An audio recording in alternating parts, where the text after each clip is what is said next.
Hey guys, welcome back to knowledge treasure hunters. I hope आप सभी लोग बहुत अच्छे होंगे और पढ़ाई भी शानदार चल रही होगी।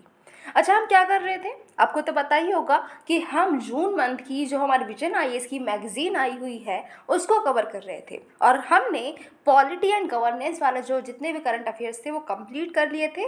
आज हम क्या करने वाले हैं, आज पूरी मैगजीन का सबसे ज़्यादा इंटरेस्टिंग टॉपिक हम करने वाले हैं।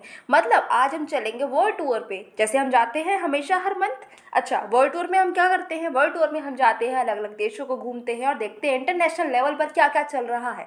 राइट, मतलब पूरी देश दुनिया की खबरों का जायजा करते हैं। तो आज हम वही करने वाले हैं, मतलब आज हम पढ़ने वाले हैं इंटरनेशनल रिलेशंस को।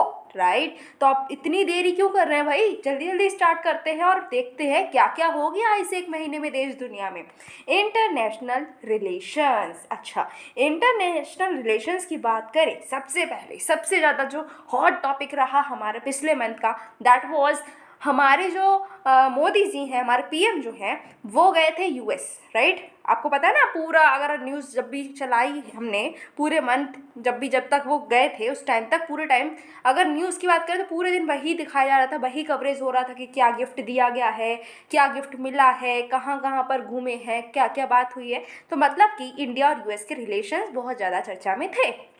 तो क्या हम पढ़ लेंगे, चलो। अच्छा, न्यूज़ में क्यों है, हमने अभी बात की थी कि 3 दिन में जो है कितनी सारी बातें हो गई थी, 3 दिन में कितना सारे गिफ्ट और ये बातें और इतने सारे एग्रीमेंट्स, बहुत कुछ हुआ था। राइट, कितना ज़्यादा कवरेज इस न्यूज़ को मिल रहा था। तो हमारे जो प्राइम मिनिस्टर है उन्होंने विजिट किया था यूएस को। कब? 3 दिन का स्टेट विजिट था। तो आपको ये चीज़ पता क्यों इतनी ज़्यादा कवर की गई थी? तो बहुत सारे लोग आए थे, वियतनाम के लिए अभी चर्चा में रहा है कि हमने कृपाण देने की बात करी है, जो हम आगे अभी पढ़ेंगे, ठीक है, आज ही पढ़ेंगे। और फिर नेपाल, वो भी चर्चा में रहा, श्रीलंका भी चर्चा में रहा। लेकिन सबसे ज़्यादा फोकस यूएस पे क्यों रहा? क्योंकि यूएस में जो हमारे पीएम गए हैं ना, वो स्टेट विजिट है। ठीक है, आपको पता होगा इजराइल भी गए थे और इजिप्ट भी गए थे, फ्रांस भी गए थे, बट स्टेट विजिट नहीं थी। वो स्टेट विजिट सिर्फ यूएस में थी। अब स्टेट विजिट काफ़ी खास होती है। राइट, स्टेट विजिट का अलग रहता है। स्टेट विजिट में पता क्या होता है, वैसे ये चीज़ इस मैगजीन में तो कवर नहीं है, बट चलो हम लोग डिस्कस कर लेते हैं कि स्टेट विजिट में ऐसा क्या खास होता है। तो स्टेट विजिट क्यों होती है ना, कि जब यूएस के प्रेसिडेंट ऑफिशियली इनवाइट करते हैं किसी पीएम को, या फिर किसी भी जो स्टेट का हेड होता है, जैसे किसी कंट्री का जो हेड होता है उसको इनवाइट करते हैं ऑफिशियली, तब उसको बोलते हैं स्टेट विजिट। ठीक है, ऑफिशियल इनविटेशन दिया जाता है। तो ये जो है ऑफिशियल इनविटेशन पे हमारे मोदी जी जो है, हमारे पीएम गए थे, इसीलिए स्टेट विजिट थी। अच्छा, अब यहाँ पर बहुत सारी स्ट्रैटेजिक डील्स हुई हैं और पार्टनरशिप्स हुई हैं। और अगर चर्चा करें कि भैया और अगर बात करो, तो ये 31st विजिट है इंडियन पीएम की यूएस। जो अभी जो हमारे पीएम गए थे यूएस में, तब ये बहुत ज़्यादा चर्चा में रहे। ठीक है, चर्चा में बहुत ज़्यादा क्यों रहे, क्योंकि ये स्टेट विजिट थी। तो स्टेट विजिट तो ये थी, ठीक है, लेकिन क्या ये स्टेट विजिट जितने बार हमारे जो पीएम जो जाते हैं यूएस में गए हैं, 31 बार जा चुके हैं अब तक। ठीक है, 31 बार यूएस जा चुके हैं। तो 31 बार जा चुके, तो क्या 31 जो इतने सारे जितने बार गए हैं वो सब स्टेट विजिट थी क्या? नहीं नहीं, वो सब स्टेट विजिट नहीं थी। ये वाली जो अभी गए थे ये स्टेट विजिट है, बाकी तो ऐसे विजिट होती ही रहती हैं। तो 31 टोटल हो चुकी हैं विजिट। और स्टेट विजिट की बात करें ना, तो थर्ड ऑफिशियल विजिट है। गए तो 31 बार है, लेकिन अगर स्टेट विजिट की बात करें तो ये तीसरी ऑफिशियल स्टेट विजिट है, ठीक, किसी हमारे पीएम की। तो 1969 में हमारे पीएम गए थे और 2009 में हमारे इंडिया के पीएम गए थे और अभी हमारे मोदी जी गए हुए हैं। ठीक है, गए थे। तो 3 ऑफिशियल विजिट ही हुई हैं, 3 ऑफिशियल स्टेट विजिट ही अभी तक हो पाई हैं यूएस तक। तो समझ में आ रहा है कि सिर्फ मोदी जी की अगर हम टाइम पीरियड की बात करें, तो इन्होंने अपने टाइम पीरियड में 31 बार यूएस को घूम लिया, यूएस गए हैं, यूएस विजिट किया है। लेकिन अगर हम स्टेट विजिट की बात करें तो 1969 से अब तक देखें तो 3 स्टेट विजिट ही हो पाई हैं। ठीक है, हमारे जितने भी पीएम रहे हैं उन सबको मिलाकर बात करें तो 3 ही स्टेट विजिट हुई हैं। अच्छा, ये चीज़ भी पढ़ ली। अब क्या देखना है, चलो देखते हैं। अब हम देखते हैं कि इंडिया और यूएस की रिलेशनशिप के बारे में कुछ पढ़ेंगे, तो हम ये पहले देख लेते हैं कि कहाँ कहाँ पर स्ट्रैटेजिक पार्टनरशिप हो सकती है इंडिया और यूएस की। तो देखो, क्रिटिकल मिनरल्स, अभी हमने देखा ना कि क्रिटिकल मिनरल्स जो है 30 क्रिटिकल मिनरल्स इंडिया के लिए हमारी सरकार ने घोषित किए हैं। ठीक है, क्वांटम टेक्नोलॉजी बहुत चर्चा में रहती है, health, education, space technology, counter terrorism, Indo Pacific security, defence हो गया, टेलीकम्युनिकेशन है, सिविल न्यूक्लियर है, क्लीन एनर्जी है, क्रिटिकल इमर्जिंग टेक्नोलॉजीज़ है, ट्रेड है, इकोनॉमी है। ये सारे वो एरियाज़ हैं जहाँ पर इंडिया और यूएस दोनों मिलकर साथ निभा सकते हैं। ठीक है, अब इंडिया और यूएस के रिलेशनशिप की बात कर लेते हैं। भाई इंडिया जो है, हमारे इंडिया के पीएम गए थे यूएस में, तो दोनों कंट्रीज़ की रिलेशनशिप कैसी है भाई, क्या क्या रिश्तेदारी है, चलो समझते हैं। तो the confluence of common factor, जैसे कि दोनों की दोनों कंट्री, चाहे वो हमारी इंडिया हो या यूएस हो, दोनों ही डेमोक्रेटिक हैं। ठीक है, कुछ जो एरिया ऑफ इंटरेस्ट है वो दोनों के सेम है, सिमिलर एरिया में इंटरेस्ट रखते हैं दोनों जो कंट्रीज़ है वो। ठीक है, टेररिज्म के अगेंस्ट दोनों ही कंट्रीज स्टैंड लेती हैं। इससे क्या है कि हमारी जो पार्टनरशिप है ना, स्ट्रेटेजिक पार्टनरशिप बहुत स्ट्रांग हो जाती है। अब ऐसे समझो ना कि अगर हम फ्रेंड्स हैं, ठीक है, तो 4-5 फ्रेंड्स होंगे, उसमें से 2-3 फ्रेंड्स ऐसे होते हैं बिल्कुल बेस्टीज बन जाते हैं। क्यों? क्योंकि उनके जो पॉइंट ऑफ इंटरेस्ट होते हैं वो बिल्कुल सेम होते हैं, राइट। वो चाहते हैं कि अच्छा ऐसा है, मान लो कोई मस्ती करने वाले तो वो कहेंगे अरे आज मस्ती करेंगे, तो उनके अपने प्लान होते हैं, तो उनके प्लान के अकॉर्डिंग उनकी फ्रेंडशिप और बॉन्ड स्ट्रॉन्ग होता जाता है। कुछ पढ़ाकू वाले बच्चे होते हैं तो वो अच्छा आज ये चैप्टर करना, कल वो चैप्टर करना, ये रिवीजन करना, वो रिवीजन करना, इस तरीके के होते हैं, तो उनके अपने बॉन्डिंग बन जाती है, राइट। तो मतलब कि 4-5 लोगों में भी 2-3 ऐसे होते हैं जो बेस्टीज बन जाते हैं। तो ऐसे ही हमारा यूएस के साथ में रिलेशन है, क्योंकि हमारे जो पॉइंट ऑफ इंटरेस्ट है वो ज़्यादा मिलते हैं, सिमिलर पॉइंट ऑफ इंटरेस्ट है, साथ में हम डेमोक्रेटिक भी है, साथ में हम टेररिज्म के अगेंस्ट में स्टैंड लेते हैं, इसीलिए हमारा बॉन्डिंग जो है यूएस के साथ में वो अच्छा है। ठीक, अभी अगर हम बात करें ट्रेड की, अब ट्रेड क्योंकि दो भैया कुछ भी कर लो, कंट्रीज़ हैं या हम कुछ भी अगर अपनी लाइफ की बात करें तो मनी बहुत इंपॉर्टेंट एस्पेक्ट रहता है, राइट। कहीं ना कहीं मनी एक ऐसा रोल प्ले करता है हमारी कंट्री में या फिर हमारी किसी भी बॉन्डिंग में या फिर हमारी लाइफ में, कि मनी जो है इंपॉर्टेंट फैक्टर रहता ही रहता है, उसको हम इग्नोर नहीं कर सकते, राइट। अगर आपके पास में पैसा नहीं है तो आप कितने भी इंटेलिजेंट हो, आपको उस टाइम पर भूख अगर लगी है तो पैसा से ही आपकी वो भूख मिटेगी, आपको फूड जो मिलेगा वो पैसे से ही मिलेगा। ठीक है, राइट। या फिर मतलब आप कितने ब्यूटीफुल हो, कुछ भी, कितने भी स्मार्ट हो, बट अगर आपके पास में पैसा नहीं है तो आप फूड नहीं अफोर्ड कर पाएंगे, फूड नहीं ले पाएंगे, राइट। तो दुनिया में अगर खाना भी खाना है, पानी भी आजकल पीना है, तो वो पैसों से मिल रहा है, राइट। तो पैसे भी इंपॉर्टेंट है। ऐसे ही अगर कंट्रीज़ की रिलेशनशिप की बात करें तो इकोनॉमी और ट्रेड हम बहुत ज़्यादा इंपॉर्टेंस देते हैं इनकी, कि दो कंट्रीज़ की बॉन्डिंग देखते हैं तो साथ में ये भी देखते हैं ट्रेड कैसे चल रहा है। ट्रेड अगर अच्छा चल रहा है मतलब इनकी बॉन्डिंग अच्छी है, राइट, क्योंकि ट्रेड तो इंपॉर्टेंट फैक्टर है ही, पैसा नहीं होगा तो कंट्री चलेगी कैसे, और पैसा कहाँ से आता है, फॉरेन एक्सचेंज रिजर्व, ये सब हम पढ़ते हैं ना, राइट। तो यहाँ पर अगर हम बात करें इंडिया और यूएस की अगर ट्रेड की, तो ट्रेड अच्छा खासा चल रहा है। 2021 से 22 तक का अगर हम कंपेयर करते हैं तो 7.65% का इंक्रीज़ हुआ है। अब ये कितना बिलियन का ट्रेड हुआ ये याद करने की ज़रूरत नहीं है, क्योंकि ये तो नंबर चेंज होते रहेंगे ना। अभी आज आप ये रटने बैठ जाओ कि अच्छा 128 बिलियन डॉलर का हमारा ट्रेड हुआ है इंडिया और यूएस का, तो ये रटने बैठ जाओ, ये बताओ जब एग्ज़ाम देने जाओगे तब उस टाइम पर ये क्या ट्रेड इतना ही रहा होगा, क्या चेंज नहीं होगा? भाई चेंज होगा, तो फिर क्या फ़ायदा है इस चीज़ का रटने का। बस आपको इतना पता होना चाहिए कि ट्रेड अच्छा चल रहा है और इंक्रीज़ हो रहा है इतने % से, इस ईयर में इंक्रीज़ हुआ, बस इतना पढ़ लो, ठीक। नेक्स्ट है लार्जेस्ट एक्सपोर्ट डेस्टिनेशन है, ये चीज़ आपको याद रखनी पड़ेगी कि यूएस जो है हमारा एक्सपोर्ट डेस्टिनेशन है, लार्जेस्ट एक्सपोर्ट, मतलब हम अपना ज़्यादा से ज़्यादा सामान जो है यूएस में एक्सपोर्ट करते हैं, ठीक। थर्ड लार्जेस्ट डिफेंस सप्लायर भी है, ठीक है। तो हम क्या करते हैं, सबसे ज़्यादा डिफेंस के इक्विपमेंट्स रशिया से ले रहे हैं, फिर फ्रांस से ले रहे हैं, उसके बाद में यूएस से लेते हैं, ये चीज़ याद रख लो। फिर 28 बिलियन डॉलर का क्या हुआ है, ट्रेड सरप्लस रहा है। तो अब ये चीज़ याद नहीं रखनी है कि कितना ज़्यादा हमारा सरप्लस रहा है, लेकिन हाँ ये ज़रूर याद रखना कि यूएस के साथ में हमारा ट्रेड सरप्लस है, ना कि डेफिसिट, ठीक है। तो ये चीज़ें इस तरीके से याद करनी है। डिफेंस टाइज की बात करते हैं। भाई डिफेंस में अभी हमने देखा ना कि थर्ड लार्जेस्ट डिफेंस सप्लायर है, तो अच्छा इसमें और क्या रिलेशन है हम देख लेते हैं। यूएस ने इंडिया को मेजर डिफेंस पार्टनर बनाया, आज नहीं बनाया, नहीं 2016 में ही बना दिया था, ठीक है। तो यूएस ने क्या कहा कि इंडिया हमारा क्या है, मेजर डिफेंस पार्टनर है। यूएस डिफेंस एग्रीमेंट, जैसे कि हमारा हमने देखा था 4 एग्रीमेंट हमने यूएस के साथ में कर रखे हैं, जैसे कि logistics exchange memorandum of association 2016 में ये साइन कर लिया था। फिर हमारा है कोमकासा जो कि 2018 में साइन किया गया है। फिर है हमारा बेका 2020 में साइन है। 2019 में हमने इंडस्ट्रियल सिक्योरिटी एग्रीमेंट को भी साइन किया। हम कई सारी मिलिट्री एक्सरसाइजेज भी करते हैं, जैसे कि युद्ध अभ्यास, वज्र प्रहार, मालाबार, रिम्पैक एक्सेट्रा। तो ये कुछ हमारी क्या है, मिलिट्री एक्सरसाइजेज हैं जो हम यूएस के साथ में करते हैं। अब की आउटकम्स क्या निकले, देखो अब भाई मोदी जी गए या फिर हमारा कोई पीएम प्रेसिडेंट कोई भी जो मिनिस्टर्स होते हैं वो कहीं पर जा रहे हैं मिनिस्टर से, या फिर हम बोल सकते हैं जो हमारे इंडिया को रिप्रेजेंटेटिव्स, जो इंडिया के रिप्रेजेंटेटिव्स जो हैं वो अगर किसी देश में जा रहे हैं तो ऐसा नहीं होता कि वहाँ पर गए घूमे फिरे, मतलब ट्रैवलिंग पे नहीं जा रहे हैं वो कि भैया हम वर्ल्ड टूर पे जा रहे हैं, नहीं, वो कुछ काम के लिए जाते हैं, तो वहाँ पर कुछ मीटिंग्स होती हैं और कुछ आउटकम्स निकलते हैं।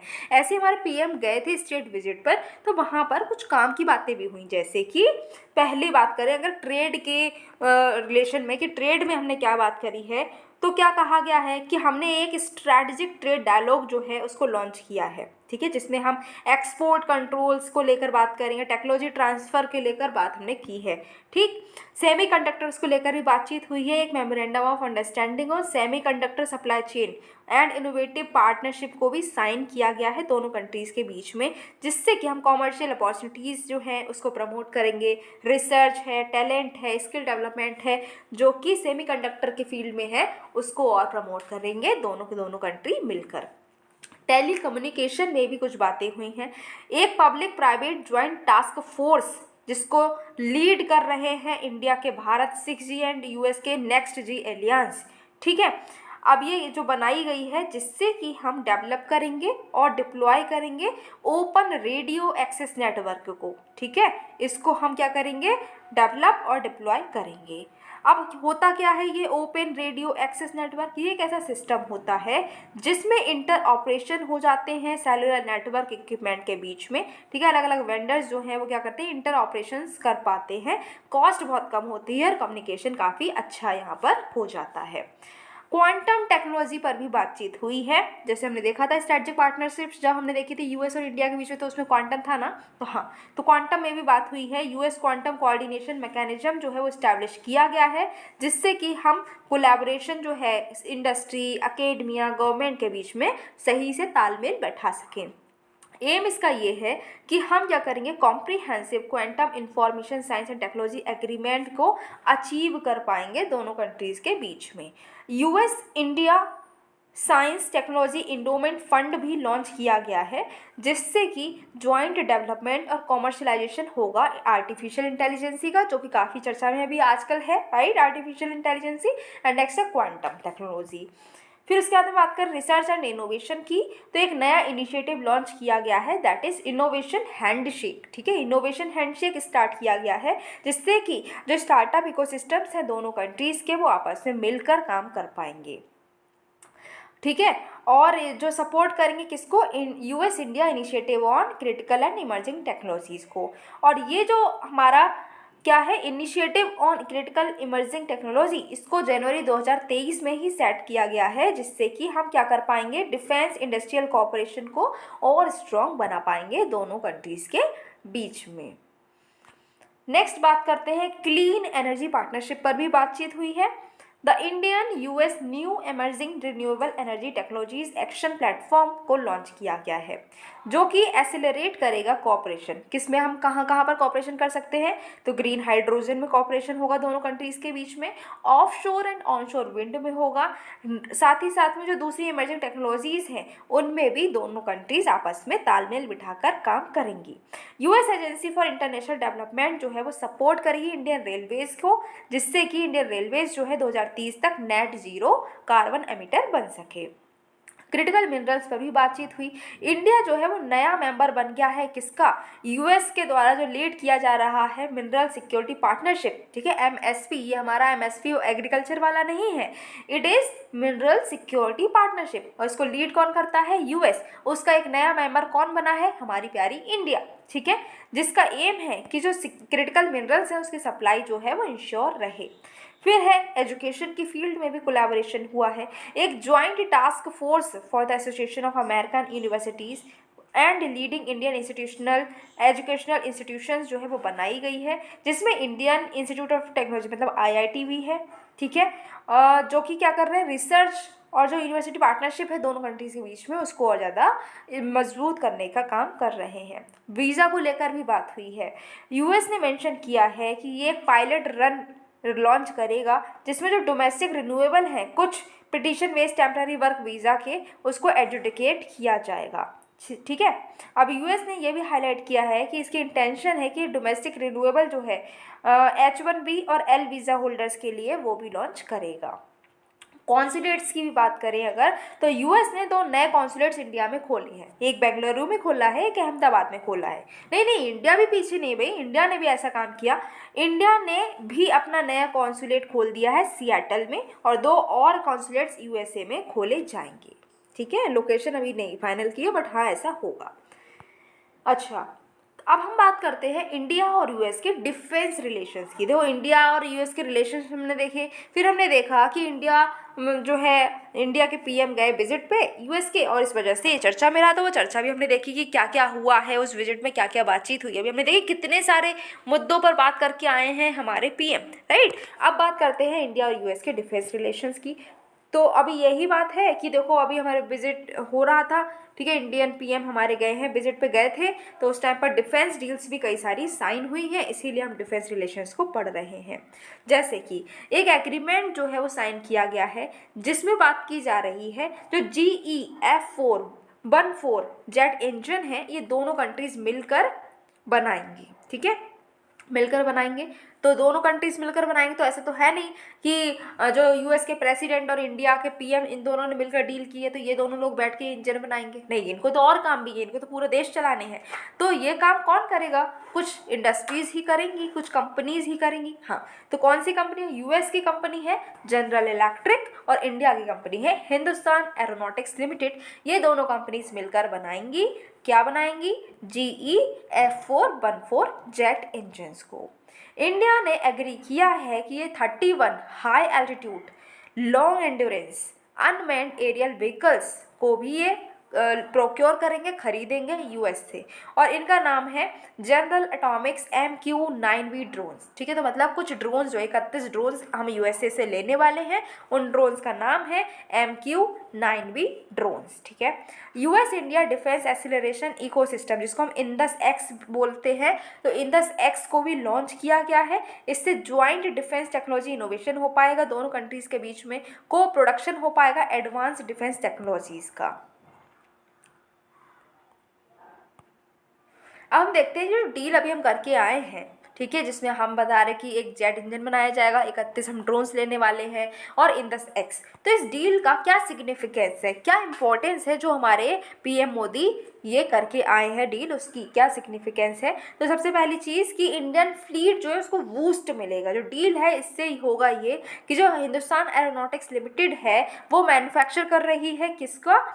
जो जनरल इलेक्ट्रिक्स का F414 इंजन को, और वो भी किसके लिए? हमारी इंडिया के तेजस के लिए, LCA तेजस MK2 के लिए इंजन बनाया जा रहा है। LCA तेजस की बात करें तो ये अभी भी कोई इंजन यूज़ कर रहा होगा, ऐसा तो नहीं कि अभी तक कोई इंजन ही यूज़ नहीं हो रहा हो, नहीं, ऐसा है, ये एक इंजन यूज़ कर रहा है, दैट इज GE-F404 इंजन। ठीक है, उसी कंपनी से लिया गया, लेकिन ये 04 है, नेक्स्ट वाला है F414।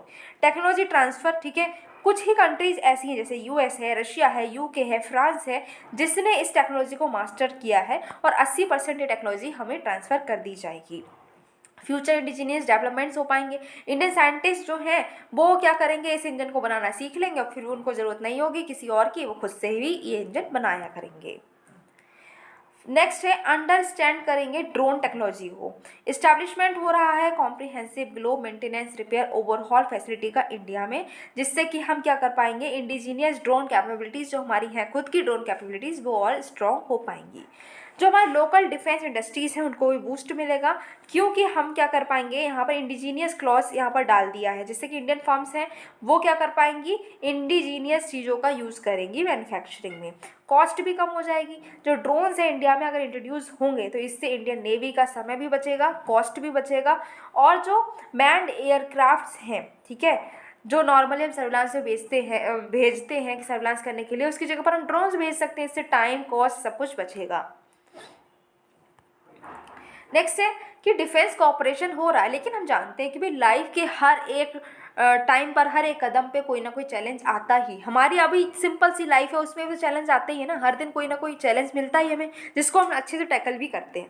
तो अब ये तो कंट्रीज़ की बात है, तो यहाँ पर चैलेंज नहीं होंगे क्या? ऑब्वियसली होंगे। तो देखते हैं इंडिया और यूएस के डिफेंस कॉपरेशन में क्या क्या चैलेंजेस हैं। इंडिया की जो टाइज है रशिया के साथ में, हम जानते हैं कि रशिया और यूएसए की बनती नहीं है ढंग से। इस वजह से क्या होता है कि हमारी और यूएस की जो रिलेशन है उसमें भी थोड़ा सा हम कह सकते हैं कि मिठास थोड़ी कम हो जाती है रिश्ते में। ठीक है, मतलब क्या, रशिया जो है हमारा लार्जेस्ट डिफेंस सप्लायर है। अभी हमने देखा कि पहले रशिया है, फिर फ्रांस है, उसके बाद में यूएसए है।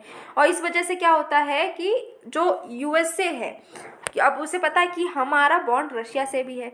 अब जैसे यहाँ इस चीज़ को ऐसे समझ सकते हो कि अगर हम स्कूल में बात करें, स्कूल में क्या होता है कि हमारी किसी फ्रेंड से लड़ाई हो जाती है तो हम दूसरे फ्रेंड से क्या बोलते हैं, या तो तू उससे बोल ले या मुझसे बोल ले। तू उससे भी बोलेगा उससे और मुझसे बोलेगा ना, ऐसा नहीं चलेगा। ये पहले बातें होती थी, राइट। तो ऐसा ही यहाँ पर कंट्रीज भी कर रही हैं। ठीक है, तो यूएसए को पता है कि इंडिया रशिया के साथ में बॉन्डिंग रख रहा है और यूएसए की रशिया से बनती नहीं है। इस वजह से इंडिया और यूएस का रिश्ता भी थोड़ा सा खट्टा हो जाता है, लेकिन हाँ इतना भी बुरा नहीं है, सही है। ठीक है, फिर India stand in joining aliens. अब जो इंडिया है वो एलियंस को ज्वाइन करता है, तो वो किस तरीके से ज्वाइन करता है इस पर भी हमारे जो डिफेंस रिलेशन है इसका थोड़ा असर पड़ता है। इंडिया जो है वो चाहता है कि स्ट्रैटेजिक सॉवरेनिटी को होल्ड करके रखे, इसीलिए जो यूएस का नेटो है उसको इंडिया ज्वाइन नहीं करता। इस वजह से जो है इनके बीच में थोड़ी सी रिश्ते में थोड़ी सी हम कह सकते हैं थोड़ी सी मिठास कम हो जाती है, वही बोल सकते हैं, राइट। फिर technology transfer. US defence companies जो हैं वो अपनी टेक्नोलॉजी इंडिया को नहीं शेयर करना चाहती जल्दी से। यूएस की फंडिंग जो है पाकिस्तान को, इस वजह से इंडिया जो है वो यूएस के साथ में ज़्यादा नहीं बोलना चाह रहा है, समझ लो तो। ठीक है, क्योंकि क्या है कि यूएस जो है वो फंड करता है पाकिस्तान को उसकी मिलिट्री रिक्वायरमेंट के लिए, और इंडिया और पाकिस्तान की नहीं बनती, इसलिए इंडिया जो है और यूएस के बीच में थोड़ी सी खटास आ जाती है। फिर है GE414 इंजन। ये क्या है, टर्बोफैन इंजन है जो कि प्रोड्यूस किया है जीई ने, और ये अभी यूएस की नेवी जो है इसको यूज़ कर रहा है मोर देन 30 ईयर्स से। ठीक है, 30 साल से इसको यूज़ कर रहा है। 8 नेशंस जो हैं वो उनके पास में F414 पावर्ड जेट्स हैं अभी तक, और वो सुपीरियर जेट्स जैसे कि बोइंग सुपर हॉर्नेट और EA-18G ग्राउलर्स का यूज़ करते हैं। MQ-9 ड्रोन्स के बारे में बात करें जो अभी हम 31 लेने वाले हैं, तो ये ड्रोन जो है इनकी दो वेरिएंट है, एक स्काई गार्जियन है, एक सी गार्जियन है। ड्रोन जो है वो ओवर द होराइजन जो है फ्लाई कर सकता है सैटेलाइट के जरिए, और 40 घंटे तक ये ऊपर हवा में रह सकता है। ठीक है, और मैक्सिमम स्पीड इसकी हो सकती है 388 किलोमीटर पर आवर। ठीक है, इंदस एक्स का भी नाम लिया गया था, तो इंदस एक्स के बारे में जाने। इंदस एक्स क्या है, तो यूएस डिपार्टमेंट ऑफ डिफेंस और इंडियन मिनिस्ट्री ऑफ डिफेंस ने लॉन्च किया है इंदस एक्स। ये चीज़ पहले आपको पता होनी चाहिए। उसके बारे में उसके बाद अगर करें बात, तो इसका एम ये है कि स्ट्रेटेजिक टेक्नोलॉजी पार्टनरशिप और डिफेंस इंडस्ट्रियल कॉपरेशन है उसको ये बूस्ट करने के लिए बनाया गया है। बस इतनी चीज़ आपको याद रखनी है। ठीक, अब बात करते हैं इंडिया और यूएस के स्पेस रिलेशंस की। ठीक है, डिफेंस की बात करिए, अब स्पेस की बात करेंगे। चर्चा में क्यों है, क्योंकि अभी जब विजिट हुई थी, ये स्टेट विजिट जब हुई थी, तो इसमें स्पेस सेक्टर से रिलेटेड कई सारी डील्स एग्रीमेंट्स हुए हैं। जैसे कि पहली बात क्या करी गई है कि नासा जो है, नासा किसकी स्पेस एजेंसी है, यूएस की, राइट। तो वो क्या करेगी, एडवांस्ड ट्रेनिंग देगी हमारे इंडिया के जो एस्ट्रोनॉट्स हैं उनको ट्रेन किया जाएगा, जिससे कि हम क्या कर पाएँ कि जो इंटरनेशनल स्पेस स्टेशन है वहाँ उस पर हम माउंट कर पाएंगे 2024 में, मतलब अगली साल। इंडिया ने साइन किया है यूएस का जो आर्टेमिस अकॉर्ड है उसको साइन कर लिया है, और आर्टेमिस अकॉर्ड का 27 मेंबर इंडिया बन चुका है। आर्टेमिस अकॉर्ड का एम है कि हम इस्टेब्लिश करेंगे कॉमन विजन। ठीक है, कैसे, हम कुछ प्रिंसिपल्स को सेट करेंगे, कुछ गाइडलाइंस बनाएंगे, कुछ बेस्ट प्रैक्टिसेस को लेकर आएंगे, जिससे गवर्नेंस जो है civic exploration and use of outer space उसको हम और अच्छा कर पाएंगे, जिसको अब इंडिया ने ज्वाइन कर लिया है। अब ये एग्रीमेंट्स का क्या सिग्निफिकेंस है इंडिया के लिए, तो गगनयान मिशन के लिए पुश मिल जाएगा, क्योंकि यहाँ पर ट्रेनिंग जो है ये नासा के एस्ट्रोनॉट्स हमारे इंडिया के एस्ट्रोनॉट्स को ट्रेनिंग प्रोवाइड करेंगे, इससे हमारा गगनयान मिशन जो है उसको और अच्छा पुश मिलेगा। हम इंटरनेशनल स्पेस एजेंसी जो है स्पेस स्टेशन उसमें भी हमें एंट्री मिल चुकी है। ठीक है, फिर हमें एंट्री मिल गई है गेटवे के लिए। गेटवे क्या है, एक upcoming NASA led international lunar orbital station है आर्टेमिस एस्ट्रोनॉट्स के लिए। अब क्योंकि हमने आर्टेमिस अकॉर्ड को साइन कर लिया है, तो यहाँ से हमें गेटवे गेटवे के लिए भी एंट्री मिल गई है। इसरो की कैपेबिलिटीज़ और ज़्यादा स्ट्रॉन्ग हो जाएंगी और ज़्यादा बढ़ जाएंगी, क्योंकि नासा का भी यहाँ पर सपोर्ट हमें देखने को मिल रहा है। बट वैसे ही जैसे डिफेंस में चैलेंजेस हैं, यहाँ पर भी कई सारे चैलेंजेस हैं, जैसे कि जो नासा और इसरो के इंटरेस्ट है कि जो इंटरेस्ट एरिया है वो उसमें मिसमैच देखने को मिलता है। नासा के एम्बिशन है वो अर्थ के ऑर्बिट के बियॉन्ड जाने के हैं, बल्कि इसरो के एम्बिशन है वो अर्थ के ऑर्बिट के अंदर ही रहने के हैं। ठीक है, तो ये जो है मिसमैच हो जाता है। कैपेबिलिटीज़ भी असिमेट्रिकल हैं। यूएस जो है उसके पास में highest number of registered satellites हैं स्पेस में। स्पेस एक्स जो कि एक प्राइवेट कंपनी है उसकी ही बात करें तो उसमें 61 लॉन्चेस उसने 2022 में करे। वहीं पर इसरो की बात करें तो सिर्फ 60 सैटेलाइट ही हैं ऑर्बिट में, और अभी तो डबल डिजिट जो है लॉन्च करा ही नहीं है। ठीक है, फिर रशियन कोलैबोरेशन की बात करें तो रशिया का जो स्पेस एजेंसी है उसने हेल्प किया है इसरो को। जो इसका फर्स्ट मिशन था इसरो का आर्यभट्ट, ठीक है, उस टाइम से रशिया जो है वो मदद कर रहा है इसरो को। तो अब इसरो एकदम से नासा के पास चला जाएगा तो रशिया के जो एजेंसी है उसको भी बुरा लग सकता है भाई। फिर फाइनेंशियल कंस्ट्रेंट्स भी हैं। अब फिर फंडिंग हो रही है इसरो को, वो हार्डली सफिशिएंट है कि अपने एग्जिस्टिंग प्रोग्राम में ही वो अपना काम कर ले, वही बड़ी बहुत बात है। तो अब इसको चाहिए है कि और ज़्यादा फंड, जिससे कि जो नया एग्रीमेंट उसने नासा के साथ में करा है तो पैसा भी तो लगेगा ना उसमें, तो पैसा इसको चाहिए होगा इसरो को। अब है India US digital trade relation. अब हम बात करते हैं डिजिटल ट्रेड की। तो computer and communication industry association जो है यूएस की, उसने हाईलाइट किया है कि जो डिजिटल ट्रेड बैरियर्स हैं इंडिया के बीच में, और इसलिए उन्होंने बताया कि जो डिजिटल ट्रेड है इंडिया के बीच में तो कुछ कंस्ट्रेंट्स आते हैं वो इन्होंने बताए हैं। और इस जो ये हमारी computer and communication industry association है यूएस की, उसने क्या किया है, उसने इंडिया को प्रोटेक्शनिस्ट बोल दिया है कि इंडिया की जो हम बोल सकते हैं अप्रोच है वो प्रोटेक्शनिस्ट है। अभी स्टेटस क्या है इंडिया और यूएस के डिजिटल ट्रेड का, हम स्टेटस देखें तो क्या स्टेटस है। तो हमारा बायलैटरल ट्रेड हमने देखा कि 128 बिलियन डॉलर तक का हमारा जो ट्रेड है यूएस और इंडिया का, ये तो हमने देखा है 2022-23 का। लेकिन जो डिजिटल और टेक्नोलॉजिकल सर्विसेज हैं वो मेजर फैक्टर नहीं है, उसकी वजह से ये ट्रेड नहीं बढ़ा है। इसका मतलब कि यूएसए ने क्या किया है, यूएसए का ट्रेड डेफिसिट है 27 बिलियन डॉलर का डिजिटल सर्विसेज में इंडिया के साथ में। अभी हमने बात करी, क्या बात करी थी कि यूएस का ओवरऑल अगर हम ट्रेड देखें तो इंडिया जो है सरप्लस में रहता है, इंडिया सरप्लस में रहता है। लेकिन अगर हम बात करें सर्विसेज की तो यहाँ पर डेफिसिट देखने को मिलता है। टू कंट्रीज जो है वो इम्प्रूव कर रही हैं, अपनी टेक्नोलॉजी पार्टनरशिप को इम्प्रूव कर रही हैं। अभी हमने देखा था आईसेट एक जो इनिशिएटिव उसको लॉन्च किया गया, तो इससे क्या होगा, हमारी जो टेक्नोलॉजी और डिजिटल टेक्नोलॉजी कोऑपरेशन है वो और ज़्यादा बूस्ट होगा। एक मेमोरेंडम ऑफ अंडरस्टैंडिंग भी साइन किया गया है दोनों कंट्रीज़ के बीच में सेमीकंडक्टर सप्लाई चेन को लेकर। हमने ये भी बात की थी कि इंडिया ने एमएसपी को ज्वाइन कर लिया है, राइट। फिर क्या है कि हमने क्वांटम के लिए भी बात करी ही ली है। अभी हमने जब हम फर्स्ट अपने टॉपिक पढ़ रहे थे उसी में देखा था कि क्वांटम को लेकर भी बातचीत हुई है, राइट। दोनों कंट्रीज़ के बीच में रिसर्च जो है वो अच्छे से की जाएगी और जो भी स्किल डेवलपमेंट है वो भी किया जाएगा दोनों कंट्रीज़ के बीच में, राइट। नेक्स्ट बात करते हैं कि यूएस की जो टेक्नोलॉजिकल जो फर्म्स होती हैं, टेक फर्म्स होती हैं, वो कुछ कंसर्न्स रेज करती हैं इंडिया से, ठीक है क्या, वो कुछ कमियां बताती हैं। क्या कंसर्न्स है, पहला इन्होंने बता दिया कि प्रोटेक्शनिस्ट है इंडिया, ठीक है, इंडिया की पॉलिसी को ये प्रोटेक्शनिस्ट बता देते हैं। इन्होंने कंप्लेन की है कि जो इंडिया है वो बहुत सारे टूल्स इस तरीके के यूज़ कर रहा है जिससे कि अपनी लोकल इंडस्ट्रीज़ को प्रोटेक्ट कर सके, और कोई भी ओपन एक्सेस नहीं देता है यूएस की कंपनीज़ को कि वो फ्रीली ऑपरेट कर पाएँ इंडिया में, ठीक है। नेक्स्ट है प्रेफरेंशियल ट्रीटमेंट दिया जा रहा है इंडियन कंपनीज़ को, ऐसा भी इल्ज़ाम लगाया गया है।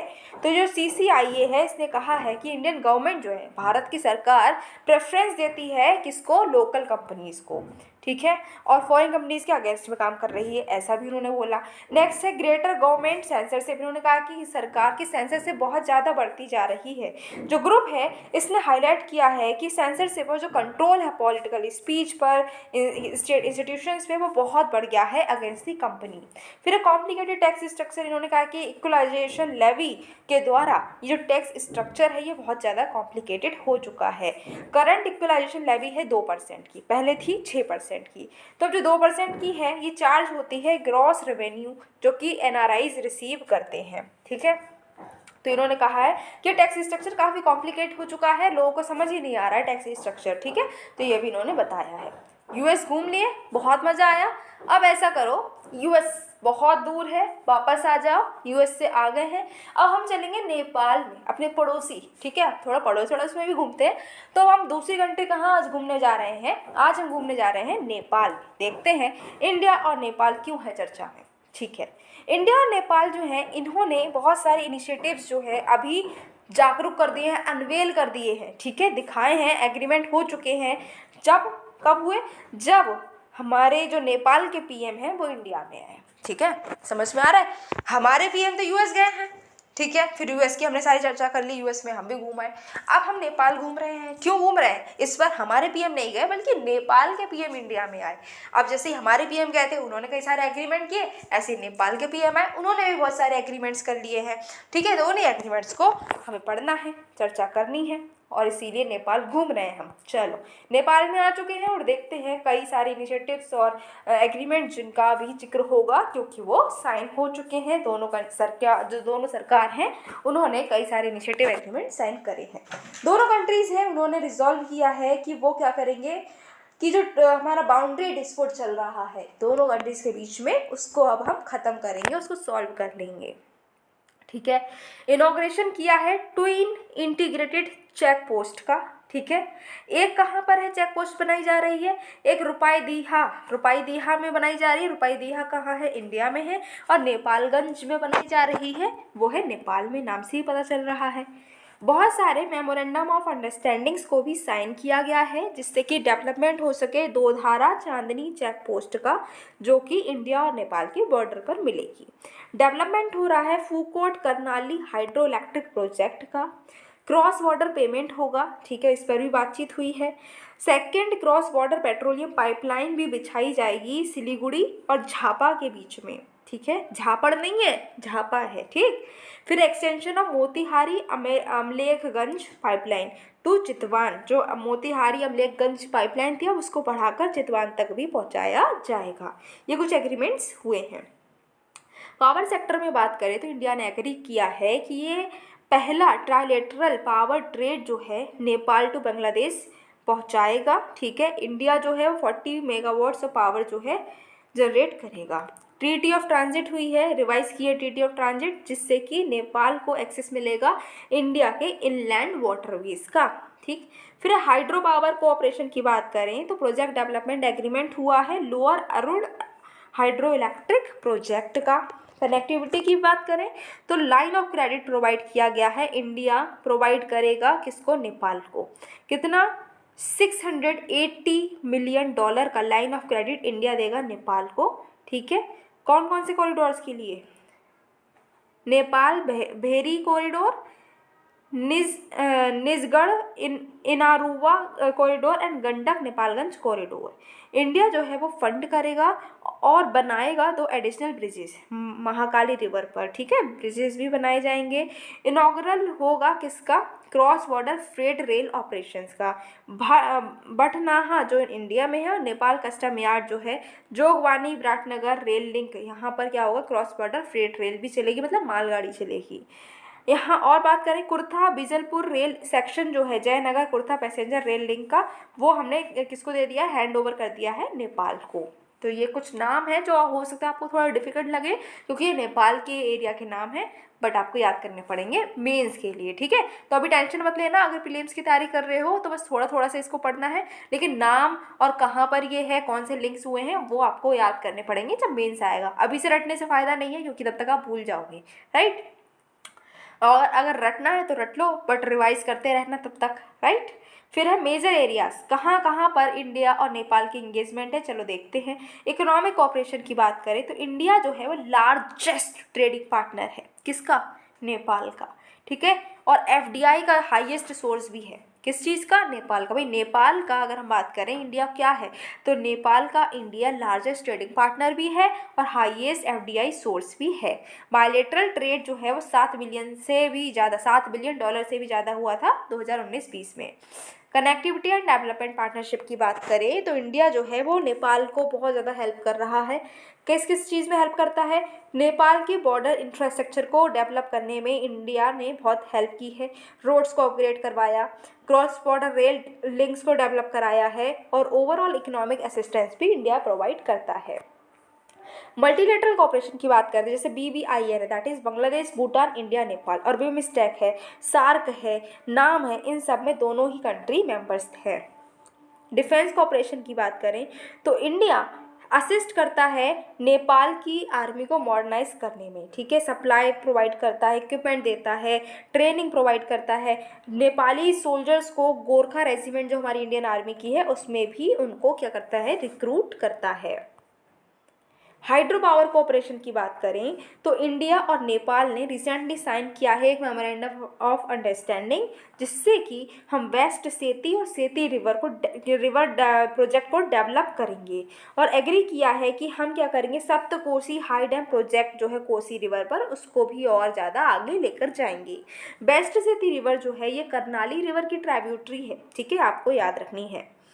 दूसरे प्रोजेक्ट्स कौन कौन से हैं, जैसे महाकाली ट्रीटी है, फिर है अपर कर्नाली प्रोजेक्ट है, अरुण थर्ड प्रोजेक्ट है, ये वेस्टर्न और ईस्टर्न नेपाल में है, ठीक है, यहाँ पर इसको भी डेवलप करने की बात की गई है।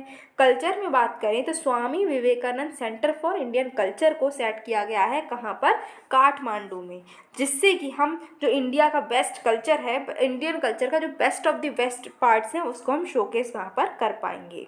इंडिया ने international centre for Buddhist culture and heritage को भी लुम्बिनी में इनॉग्रेट किया है।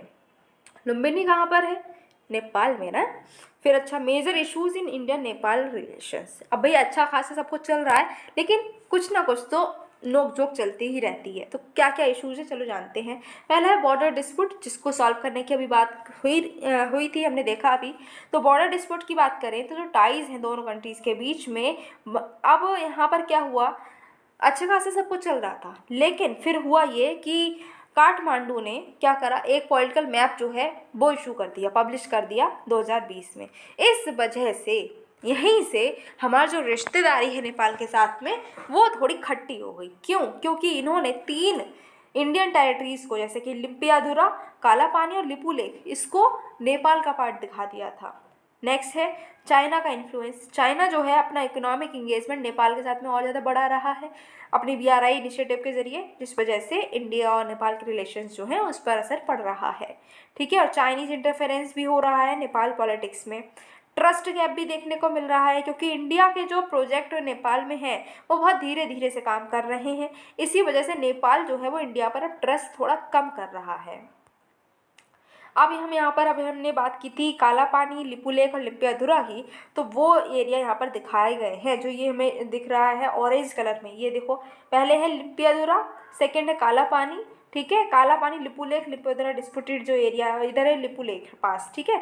तो ये एरिया जो है नेपाल ने अपने में दिखा दिया है, जबकि ये इंडिया का पार्ट है। इसी वजह से हमारे रिलेशन जो है नेपाल के साथ में वो थोड़े से खट्टे से हो गए हैं। सिक्योरिटी इश्यूज़ की बात करें तो पोरस बॉर्डर है, मतलब क्या है कि ओपन बॉर्डर रहता है नेपाल के साथ में हमारा, इस वजह से हम तो आ जा सकते हैं, साथ ही साथ में कुछ गलत काम भी होने लगे, जैसे कि आर्म्स की स्मगलिंग होने लगी, टेररिस्ट एक्टिविटीज़ यहाँ पर देखने को मिलती हैं, काउंटरफीट मतलब नकली इंडियन करेंसी जो इसका फ्लो यहाँ पर बढ़ गया, इस वजह से हमारी इंडिया की सिक्योरिटी के लिए भी यहाँ पर थोड़ा सा खतरा बढ़ गया है। फिर गोरखा इश्यूज़ भी देखने को मिल गए हैं, जैसे रिलेशन जो हैं वो स्टेट में कब आए, कब जो रिश्तेदारी थोड़ी ख़राब हुई, जब नेपाल गवर्नमेंट ने कहा कि नेपालीज गोरखा जो है वो अब इंडियन आर्मी में नहीं जाएंगे, इस वजह से थोड़ा सा दिक्कत देखने को मिली। फिर है connectivity issues. Despite several request, Nepal ने तो बहुत सारे रिक्वेस्ट की, लेकिन इंडिया ने रिफ्यूज़ कर दिया है कि और एयर रूट्स जो है नेपाल के लिए नहीं खोले जाएंगे, ठीक है। Treaty of peace and friendship 1950 में साइन हुई थी, ठीक है। 1950 से ही हमारे नेपाल से अच्छे रिलेशंस हैं, लेकिन अब ये थोड़े से हम देख रहे हैं कि गड़बड़ देखने को मिल रहा है यहाँ पर। नेक्स्ट है China's rising influence in central Asia, ये हमारा थर्ड टॉपिक है, ठीक है, जिससे बात की जा रही है कि चाइना का जो इन्फ्लुएंस है, चाइना हर जगह हाथ पांव पसार रहा है, ठीक है, कभी नेपाल में पहुंच जा रहा है, कभी श्रीलंका में पहुंच जा रहा है, कभी अफ्रीका में पहुंच जा रहा है। अब उसका जो इन्फ्लुएंस है वो सेंट्रल एशिया में भी देखने को मिल रहा है, ठीक है, और इसीलिए ये चर्चा का विषय बन गया है और हम चर्चा करने पहुँच गए हैं, कर रहे हैं। तो अभी हमें क्या करना है, अब हमें घूमना है सेंट्रल एशिया में और चाइना की तरफ भी नज़र रखनी है, ठीक है। चलो, न्यूज़ में क्यों है? क्योंकि चाइना ने रिसेंटली होस्ट किया है C+C5 समिट को।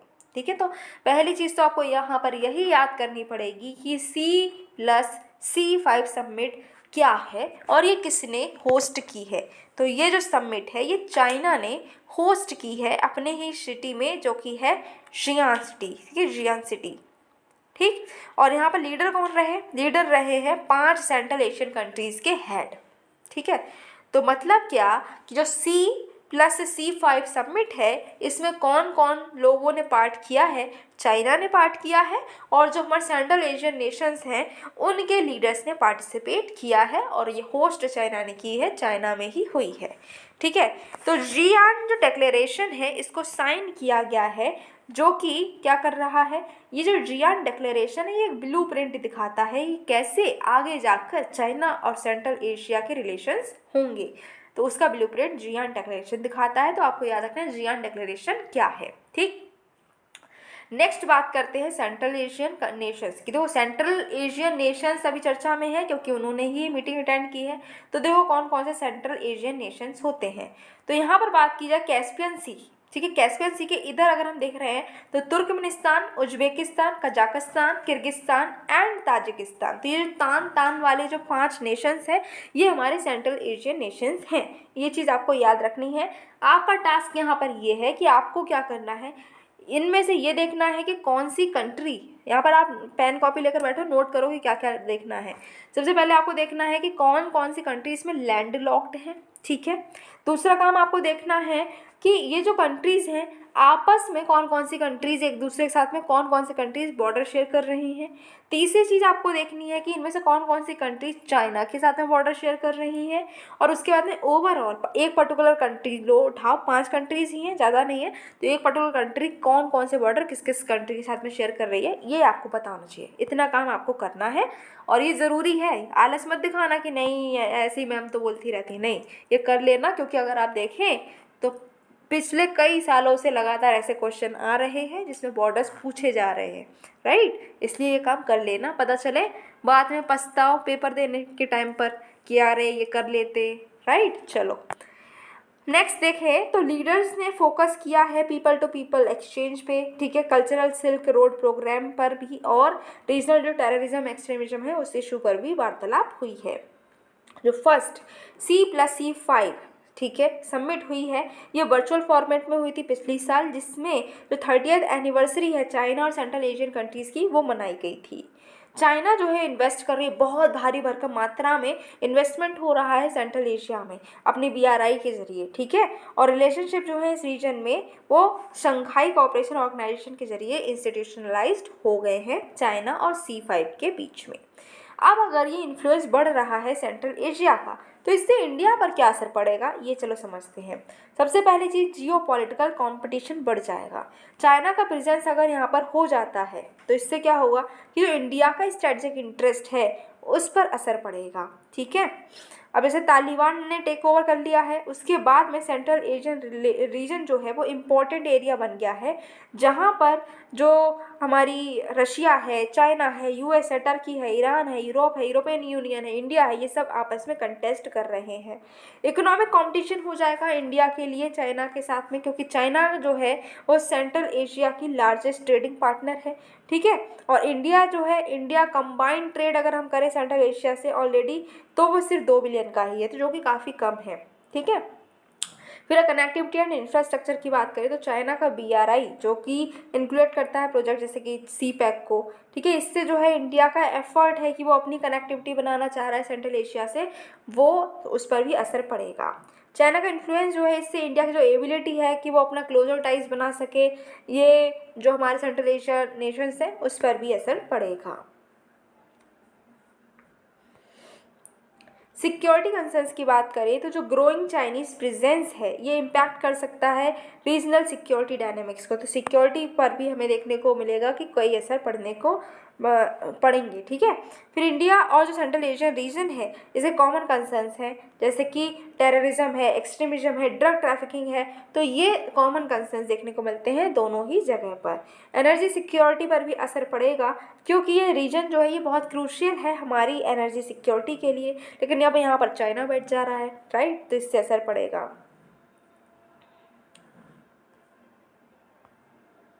अब कौन कौन से इनिशिएटिव्स इंडिया ने लिए हैं जिससे कि यहाँ पर हम अपनी जो पकड़ है, अपनी जो पहुँच है वो और स्ट्रॉन्ग कर सकें। तो सबसे पहली बात, हमने कनेक्टिविटी को इम्प्रूव करने के लिए INSTC बनाना शुरू किया, चाबार पोर्ट बनाया। उसके बाद में हमने यहाँ पर अशगाबाद एग्रीमेंट जो है उसके मेंबर हम बने, तापी पाइपलाइन को बनाया। फिर कनेक्ट सेंट्रल एशिया पॉलिसी 2012 को लेकर आए, जिसमें हमने political, economical, security, cultural connections बनाने की बात की थी। इंडिया ने रिसेंटली होस्ट किया है first India central Asia summit को, ठीक है। कमिटमेंट है कि हम जो एक्सटेंडेड नेबरहुड पॉलिसी को कमिट किया है, इसमें हमने कहा है कि हम जो अपनी नेबरहुड है वहाँ पर सबसे ज़्यादा ध्यान देंगे। फिर बायलैटरल इंगेजमेंट, इंडिया ने साइन किया है strategic partnership agreement Kazakhstan, Tajikistan, Uzbekistan के साथ में। सिविल न्यूक्लियर एग्रीमेंट साइन किया है हमने कजाकिस्तान के साथ में। फिर इंडिया का international technical and economic cooperation programme भी है, जो कि यंग प्रोफेशनल्स को अट्रैक्ट कर रहा है अपनी कैपेसिटी बिल्डिंग के लिए। अब क्या है रोल, अब हम देखते हैं जो हमारा फोर्थ टॉपिक है। फोर्थ टॉपिक क्या है कि इंडिया के डिफेंस कॉपरेशन का क्या रोल है जो हमारी फॉरेन पॉलिसी गोल्स की मीटिंग में काम आ सकता है। मतलब हमारे जो फॉरेन पॉलिसी के गोल्स हैं उसको मीट करने के लिए जो हमारे डिफेंस कॉपरेशन इनिशिएटिव्स है उसका क्या रोल है, ये जानेंगे हम। अभी चर्चा में भाई क्यों है, चर्चा में इसलिए है क्योंकि हमने हमारी इंडिया की बनी हुई कॉर्वेट है INS किरपान, वो वियतनाम को गिफ्ट कर दी है। अब यहाँ पर देखो समझ में आ रहा है क्या बात हो रही है कि देखो INS किरपान क्या एक डिफेंस का ही तो इक्विपमेंट है, राइट, डिफेंस में तो काम आता है, बट हमने ये किसी और कंट्री को गिफ्ट दिया, तो इससे हमारा क्या हुआ, जो हमारा उस कंट्री के साथ में रिलेशन है वो और अच्छा हो जाएगा ना। वो कंट्री आएगी, वाह इंडिया कितनी अच्छी है, उसने मुझे ये गिफ्ट दिया, राइट। तो इसका मतलब क्या है कि डिफेंस कोऑपरेशन इनिशिएटिव से हम अपने फॉरेन जो रिलेशन है वो अच्छे कर रहे हैं, ये यहाँ पर चर्चा होगी अब, ठीक। अच्छा, न्यूज़ की और बात करें तो एक्सपर्ट्स ने पॉइंट आउट किया है कि इंडिया ने क्या किया, अपनी एक्टिविटीज़ और मिलिट्री कॉपरेशन में और ज़्यादा एक्सपेंड कर दी हैं, ह्यूमैनिटेरियन असिस्टेंस में अपनी एक्टिविटीज़ को और इम्प्रूव किया है, और जो UN पीस कीपिंग फोर्सेस हैं उसमें भी कंट्रीब्यूशन हमारा और बढ़ा है। अभी हम बात करें तो हमारा डिफेंस कॉपरेशन एग्रीमेंट जो है लगभग 53 कंट्रीज़ के साथ में हो चुकी है। Defence production and export promotion policy 2020 को रिलीज़ किया था हमारी मिनिस्ट्री ऑफ डिफेंस ने, जिसका टारगेट है कि हम एक्सपोर्ट जो है एरोस्पेस और डिफेंस गुड्स का उसको हम इंक्रीज़ करेंगे। इस तरीके का डिफेंस कॉपरेशन जो है इसको हम डिफेंस डिप्लोमेसी कहते हैं, जो वियतनाम के साथ हम कर रहे हैं। इसका मतलब कि हम कोऑपरेशन कर रहे हैं स्ट्रेटेजिक एरिया में, और इससे हमारा जो कलेक्टिव स्ट्रेटजी है आर्म्ड फोर्सेस की म्यूचुअल इंटरेस्ट को एडवांस करती हुई नज़र आ रही है। Constructive participation in international forum, जैसे कि हमारा रीजनल एंटी टेररिस्ट स्ट्रक्चर है, डिजास्टर मैनेजमेंट है, ह्यूमैनिटेरियन रिलीफ है, यहाँ पर हम क्या कर रहे हैं, पार्टिसिपेशन अपना दिखा रहे हैं। जैसे कि हमने ऑपरेशन दोस्त को भी लॉन्च किया था, जिससे कि जो टर्की में अर्थक्वेक आया था वहाँ पर हम हेल्प कर सकें, तो इससे हमारे फॉरेन रिलेशंस भी इम्प्रूव होते हुए नज़र आ रहे हैं। अब डिफेंस कोऑपरेशन और फॉरेन पॉलिसी के बीच में क्या लिंकेजेस होते हैं ये जानते हैं। सिक्योरिटी और स्टेबिलिटी, सबसे पहली चीज़ डिफेंस कोऑपरेशन से क्या होता है कि उस एरिया में स्टेबिलिटी और सिक्योरिटी बनी रहती है, ठीक है, जो कि इम्पोर्टेंट ऑब्जेक्टिव है फॉरेन पॉलिसी के। नेक्स्ट है ग्लोबलाइजेशन, जो स्कोप है इंटरनेशनल ट्रेड का, फाइनेंस का, कम्युनिकेशन का, वो और ज़्यादा बढ़ जाता है। इससे हमारा ग्लोबलाइजेशन की जो प्रोसेस है और ज़्यादा फास्ट हो जाएगी। टेररिज्म, ठीक है, टेररिज्म जो है ये प्राइमरी खतरा देखने को मिलता है डोमेस्टिक लेवल पर भी और इंटरनेशनल लेवल पर भी, इसीलिए अगर हम इस तरीके के जो अपनी कोऑपरेशन करेंगे तो इससे टेररिज्म को भी हम कम कर पाएंगे। फिर ट्रेनिंग सर्विसेज का रोल अगर हम देखें तो बहुत सारे सीनियर ऑफिसर्स हैं तीनों ही सर्विसेज के, चाहे वो मिलिट्री हो, एयरफोर्स हो, नेवी हो, ये क्या कर रहे हैं, अलग अलग डेवलपिंग कंट्रीज़ के जो लोग हैं उनको, उनके पर्सनल्स को ट्रेंड कर रहे हैं इंडिया में। अब देखते हैं कि हमारी जो फॉरेन पॉलिसी के इम्पोर्टेंट गोल्स क्या क्या हैं। सबसे पहली बात कि हम इंडियन डियास्पोरा के साथ में इंगेज रहेंगे और प्रोटेक्ट करेंगे। अब इंडियन डियास्पोरा क्या होता है, वो लोग जो इंडिया के तो हैं बट कहीं और किसी विदेश में रह रहे हैं, ठीक है, किसी और देश में रह रहे हैं, तो उनके साथ में इंगेज रहेंगे और प्रोटेक्ट करेंगे उनको। फिर हम क्या करेंगे, इंडिया को प्रोटेक्ट करेंगे ट्रेडिशनल और नॉन ट्रेडिशनल थ्रेट्स से, जैसे टेररिज्म हो गया, इन सब चीज़ों से इंडिया को प्रोटेक्ट करना है। उसके बाद में एक्सटर्नल इन्वायरमेंट क्रिएट करना है जो कि हमारे इंडिया के इंक्लूसिव डेवलपमेंट में काम आए। नेक्स्ट है कि हम क्या करेंगे, इंडिया की वॉइस, ये इंश्योर करेंगे कि इंडिया की वॉइस जो है वो सुनी जाए ग्लोबल फोरम्स में। तो ये हमारे फॉरेन पॉलिसी के कुछ गोल्स हैं जो याद रखने हैं हमें। अब डिफेंस कोऑपरेशन अगर हम करते हैं तो इससे फॉरेन पॉलिसी गोल्स में क्या बेनिफिट्स होते हैं। सबसे पहली चीज़ कि रीजनल स्टेबिलिटी और ज़्यादा बढ़ जाएगी, ठीक है। उसके बाद में हमारे रिलेशंस और मजबूत हो जाएंगे, कैपेसिटी बिल्डिंग होगी हमारे आर्म्ड फोर्सेस की। फिर डिफेंस इंडस्ट्री में भी बूस्ट मिलेगा क्योंकि हम अपना सामान किसी और को देंगे, गिफ्ट में दे रहे हैं या फिर हम उसको बेच रहे हैं, तो इससे बूस्ट मिलेगा ना हमारी कंट्री को और हमारी डिफेंस इंडस्ट्री को। रिसर्च एंड डेवलपमेंट होगी, कॉन्फिडेंस बिल्डिंग भी और ज़्यादा होगी और ज़्यादा कॉन्फिडेंस आएगा। नेक्स्ट टॉपिक है 75 years of the universal declaration of human rights. तो 75 साल हो गए हैं किसको, जो यूनिवर्सल डिक्लेरेशन हुई थी ह्यूमन राइट्स के, उसके 75 साल हो गए हैं। चर्चा में क्यों है, चर्चा में इसलिए है क्योंकि एक साल लंबा ह्यूमन राइट्स 75 इनिशिएटिव जो है वो सेलिब्रेट हो रहा है, जिसमें हम 75th एनिवर्सरी जो है उसको मार्क कर रहे हैं। UDHR की थीम है dignity, freedom and justice for all. Objective क्या है ह्यूमन राइट्स 75 इनिशिएटिव का, कि हम कंट्रीब्यूट करेंगे जो चेंज हो रहा है, जो प्रोग्रेस हो रही है, promise of freedom, equality, justice, accountability के ग्राउंड पर, ठीक है। ह्यूमन राइट्स 75 इनिशिएटिव के 3 गोल हैं। क्या क्या गोल हैं ये चीज़ याद रखनी है, टॉपिक इंपॉर्टेंट है क्योंकि इस वाले टॉपिक से पिछले साल में बहुत सारे क्वेश्चंस आए हैं प्रीवियस ईयर से अगर हम देखें तो, ठीक है। फिर लुकिंग टू द फ्यूचर, पहला इनका इनिशिएटिव है कि हम क्या करेंगे, यूनिवर्सलिटी एंड इंडिविजिबिलिटी को प्रमोट करेंगे, फ्यूचर की तरफ देखेंगे और ह्यूमन राइट्स इकोसिस्टम को और ज़्यादा स्ट्रॉन्ग करेंगे। ह्यूमन राइट्स और UNDHR क्या है, चलो जानते हैं। तो ये क्या है, ये यूनिवर्सल राइट्स है, मतलब हर किसी को मिलेंगे, दुनिया में हर इंसान को ये राइट्स मिलेंगे, चाहे वो किसी भी नेशन का हो, किसी भी जेंडर का हो, कोई भी नेशनल एथनिक ओरिजिन हो उसकी, कोई भी कलर हो, कोई भी रिलीजन हो, कोई भी लैंग्वेज हो, कोई भी उसका स्टेटस हो, उसको ये राइट्स मिलेंगे। अब यहाँ पर मोस्ट फंडामेंटल राइट्स से लेकर कॉम्प्लिकेटेड राइट्स भी यहाँ पर इंक्लूडेड हैं। फंडामेंटल राइट जैसे कि राइट टू लाइफ, भाई ये जीने का हक सबको है, राइट। और वो राइट जैसे कि जो लाइफ को अच्छा बनाते हैं, जैसे कि food, education, work, health, liberty, ये सब इसमें इंक्लूड होते हैं। Universal declaration of human rights जो है इसको यूनाइटेड नेशन की जो जनरल असेंबली है इसने 1948 में अडॉप्ट किया था। ये पहले लीगल डॉक्यूमेंट थे जो कि फंडामेंटल ह्यूमन राइट्स को यूनिवर्सली प्रोटेक्ट कर रहे थे। ये लीगली बाइंडिंग तो नहीं है, लेकिन जो डिक्लेरेशन ये 30 राइट्स और फ्रीडम्स देता है जो कि हर किसी के पास में होने चाहिए। UDHR जो है इसके साथ में 2 कॉन्वेनेंट्स और हैं, that is international covenant for civil and political rights and international covenant for economic, social, cultural rights. ये सब मिलकर इंटरनेशनल बिल ऑफ राइट्स बनते हैं। अब इसकी सिग्निफिकेंस की बात करें तो ह्यूमन राइट्स स्ट्रॉन्ग हो जाएंगे, सिटीजन्स को और पावर मिल जाएगी और यूनिवर्सल रिकॉग्निशन इनका मिलेगा, तो हर कोई पर्सन इनकी डिमांड कर सकता है और उसको नहीं मिलता है तो उसके पास में राइट होगा कि वो इसके अगेंस्ट में आवाज़ उठा सकता है कि ये राइट तो मेरा यूनिवर्सल राइट है। अच्छा, चैलेंजेस क्या हैं अब इसके लिए, ह्यूमन राइट्स को क्या चैलेंजेस हैं। पहली चीज़ गरीबी, ठीक है। अब गरीबी है, अब आपके पास राइट टू फूड है बट आप इतने गरीब हैं कि आप फूड खरीद ही नहीं पा रहे हैं, तो कहाँ से राइट, कैसा राइट, किसका राइट, राइट। फिर है क्लाइमेट चेंज, आप कहीं राइट टू लाइफ तो है बट कहीं पर इतना पॉल्यूशन हो गया कि लोग वहाँ पर मर रहे हैं, तो यहाँ पर कौन क्या कर पाएगा, राइट। इस तरीके से वॉर्स है, कन्फ्लिक्ट है, टेररिज्म है, तो इनसे ह्यूमन राइट्स खत्म हो जाते हैं वहीं पर। फिर फूड इनसिक्योरिटी देखने को मिलती है, वीमन के राइट, अभी हमने मणिपुर का इशू देख ही रहे हैं।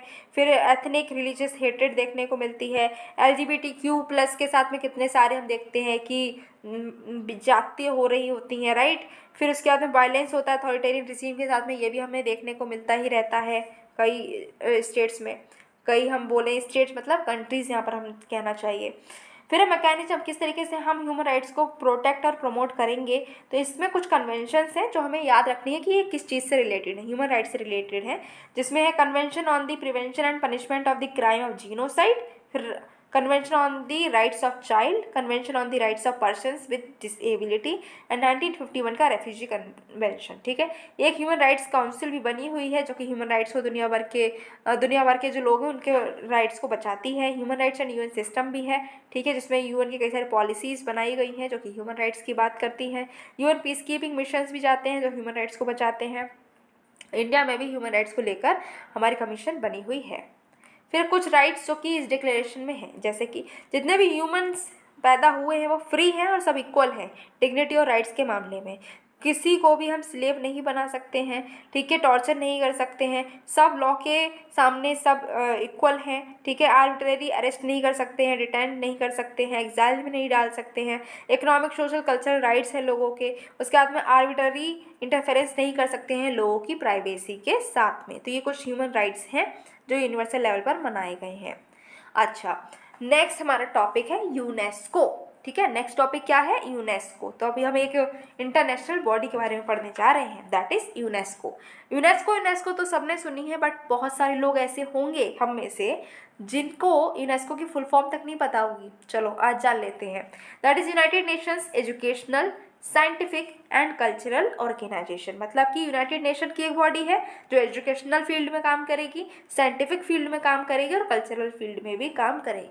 अच्छा, अभी चर्चा में क्यों है, क्यों हमें एकदम से यूनेस्को याद आ गई? क्योंकि जो यूएस ने क्या करा है, यूनेस्को को ज्वाइन कर लिया है। मतलब अभी तक क्या यूनेस्को इसका पार्ट नहीं था? नहीं, पहले पार्ट था, बट इसने क्या किया, पहले इसको छोड़ दिया था, 5 साल के लिए इसने छोड़ दिया था, क्योंकि इसने 600 मिलियन का ड्यू यहाँ पर था, जिस वजह से $600 मिलियन का ड्यू था। तो इन्होंने कहा कि अपना जो ड्यू है वो पे कर देंगे। उसके बाद में 5 साल के एब्सेंस के बाद में इन्होंने इसको ज्वाइन किया है। खैर, यहाँ से तो क्वेश्चन नहीं आएगा, बट क्वेश्चन यहाँ से आएगा, मतलब कि यूनेस्को से आएगा। अच्छा, अगर यूनेस्को की बात करें तो ये क्या है? क्या ये यूएन की बॉडी है? हाँ, ये यूएन की बॉडी है, 1945 में बनी है, जो कि कंट्रीब्यूट करती है पीस एंड सिक्योरिटी में, international cooperation, education, science, culture, communication, information की फील्ड में लेकर आती है। हेडक्वार्टर इसका पेरिस में है, जो कि फ्रांस में है। ठीक है, ऑब्जेक्टिव अभी हमने देख ही लिया है। उसके बाद में मेंबर्स हैं 194, ठीक है, और 11 एसोसिएटेड मेंबर्स भी हैं। ठीक, अब कौन कौन से इश्यूज हैं जो कि यूनेस्को भी फेस कर रहा है? तो मिसमैच है मेंबर की प्रायोरिटीज़ में। जितने भी यूनेस्को के मेंबर स्टेट्स हैं उनकी अपनी खुद की फॉरेन पॉलिसी प्रायोरिटीज़ हैं, तो वो अपनी पॉलिसीज़ पर काम कर रहे हैं, तो यहाँ पर कोई कंट्रीब्यूशन अच्छा दे नहीं पा रहा है।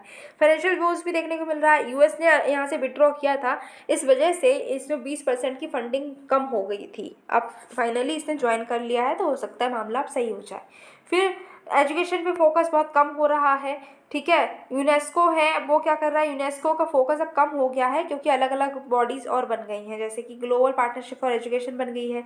अब इसने जो यूनेस्को का फंक्शन था एजुकेशन की फील्ड में वो कम हो गया इस वजह से। फिर इनेबिलिटी टू प्रोटेक्ट और प्रिजर्व वर्ल्ड हेरिटेज साइट्स। अब यूनेस्को जो है इसने कई सारे वर्ल्ड हेरिटेज साइट्स तो बना लिए हैं, लेकिन ये ढंग से उनको प्रोटेक्ट कर नहीं पा रहा है, तो अभी इसको और काम करने की ज़रूरत है। फिर सिलेक्शन प्रोसेस जो है वर्ल्ड हेरिटेज साइट्स का, वो उसमें भी कुछ कमी देखने को हमें मिलती है। फिर चाइना का इन्फ्लुएंस भी यूनेस्को में बढ़ता जा रहा है। अब चाइना का तो इन्फ्लुएंस हर जगह ही बढ़ता जा रहा है, जिस वजह से प्रॉब्लम्स देखने को मिल रही हैं। खैर, लंबी लंबी तो बहुत हमने बातें कर ही ली हैं, अब कुछ छोटी छोटी बातों पर भी ध्यान दे लेते हैं। मतलब कि अब हम चलते हैं न्यूज इन शॉर्ट्स पर। सबसे पहले देखेंगे इजिप्ट को। ठीक है, सबसे पहले देखेंगे इजिप्ट को। इजिप्ट का सबसे पहले हम यहाँ पर देखने वाले हैं क्या, इजिप्ट का मैप। देखो इजिप्ट, ये हमें ये जो हमारा अफ्रीका है ना, अफ्रीका में जो कोने पे हमें देखने को मिलता है दैट इज़ इजिप्ट। ठीक है, जहाँ पर स्यूज कैनाल है, हमने देखी है स्यूज कैनाल, काफ़ी चर्चा में रहती है, हर महीने कहीं ना कहीं से चर्चे में आई जाती है। अच्छा, तो रेड सी आप यहाँ पे देख सकते हैं कि इजिप्ट के ऊपर मेडिटेरियन सी है, और हमारे राइट हैंड में अगर हम देखें तो यहाँ पर रेड सी देखने को मिलेगी इजिप्ट की। ठीक है, और अलेक्जेंड्रिया पोर्ट देखने को मिल रहा है, कायरो देखने को मिल रहा है। क्या है कायरो, क्या इसकी कैपिटल है? जी हाँ, बिल्कुल। ठीक है, तो और यहाँ पर सिनाई पेनिनसुला भी देखने को मिल रहा है। ये जो हमें ट्रायंगल देखने को मिल रहा है ना रेड सी के ऊपर, दैट इज सिनाई पेनिनसुला। अब order of the Nile award की बात कर लेते हैं पहले ही, क्योंकि यही चर्चा में आने वाला है। तो ऑर्डर ऑफ द नील क्या है? ये 1915, ठीक है, 1915। बताओ 1915 इंडियन हिस्ट्री में क्यों इंपॉर्टेंट है? क्या गांधी जी से रिलेटेड है? याद आ रहा है कुछ? अगर याद आ रहा है तो फटाफट से कमेंट बॉक्स में बताओ। अब देखो यहाँ पर क्या हो रहा है, इंटरनेशनल रिलेशन पढ़ रहे हैं बट हम दिमाग हिस्ट्री में भी चला रहे हैं, यही करना है हमें। अच्छा, यहाँ पर बात करते हैं तो order of the Nile award जो है ये 1915 में इस्टेब्लिश हुआ था। किसने किया था? वहाँ के सुल्तान ने किया था, उस टाइम पर सुल्तान थे, जो कि रिकॉग्नाइज करता है किसको? कि ऐसे पर्सन जिन्होंने कंट्री की सर्विस में कुछ अच्छा किया है तो उनको रिकॉग्नाइज करते, जैसे हमारे में भारत रत्न है, पद्म भूषण, ये जो ऐसे अवार्ड्स है ना, ऐसा ही ये है ऑर्डर ऑफ द नील, ठीक है। अच्छा, ये इसको कंसीडर किया जाता है कि इजिप्ट का सबसे हाईएस्ट अवार्ड है, मतलब इंडिया का भारत रत्न मान लो तो यहाँ पर order of the Nile award मान लो इजिप्ट का। नेक्स्ट है Heliopolis commonwealth war grave cemetery, ये भी चर्चा में आएगी इसलिए इसको पहले ही पढ़ लेते हैं कि ये है क्या।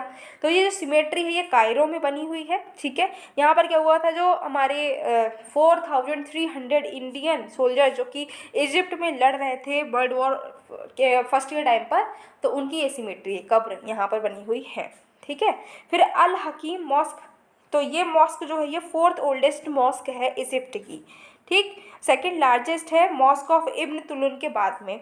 फिर people of the Bohra community जो हैं, जो कि इंडिया में सेटल हो गए हैं, इजिप्ट से आए थे, उन्होंने इस मॉस्क को रेनोवेट किया था 1970 में।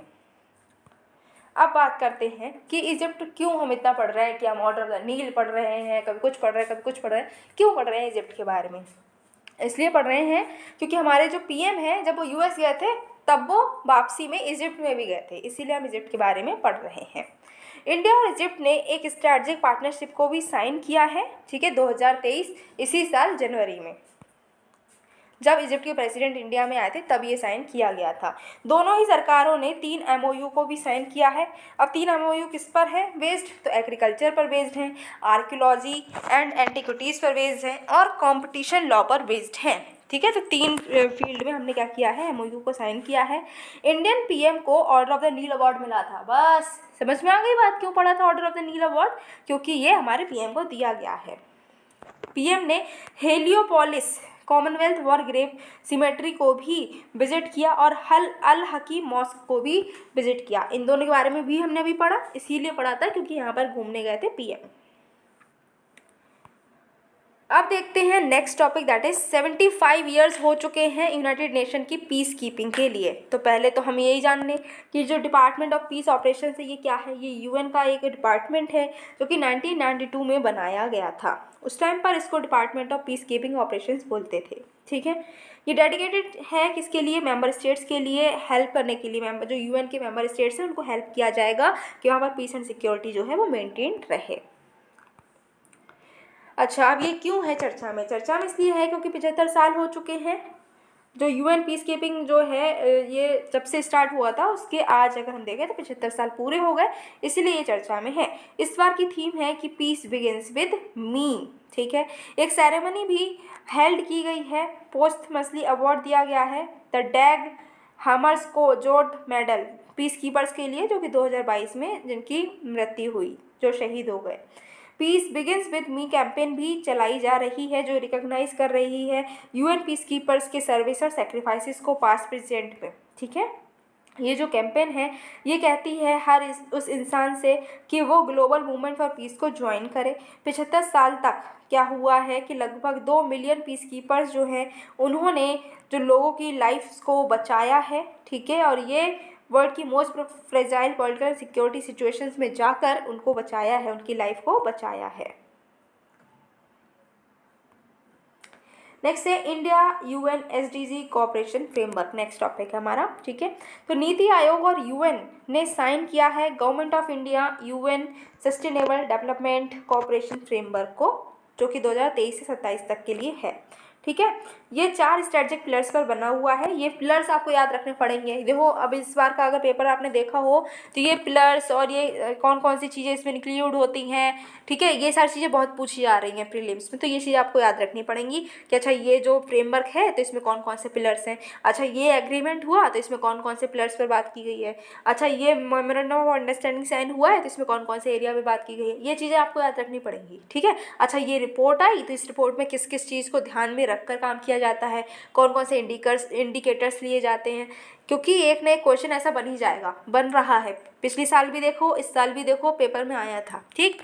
अच्छा अगर इस फ्रेमवर्क की बात करें तो 4 पिलर्स हैं, कौन कौन से, 4 पी याद कर लो बस, people, prosperity, planet and participation.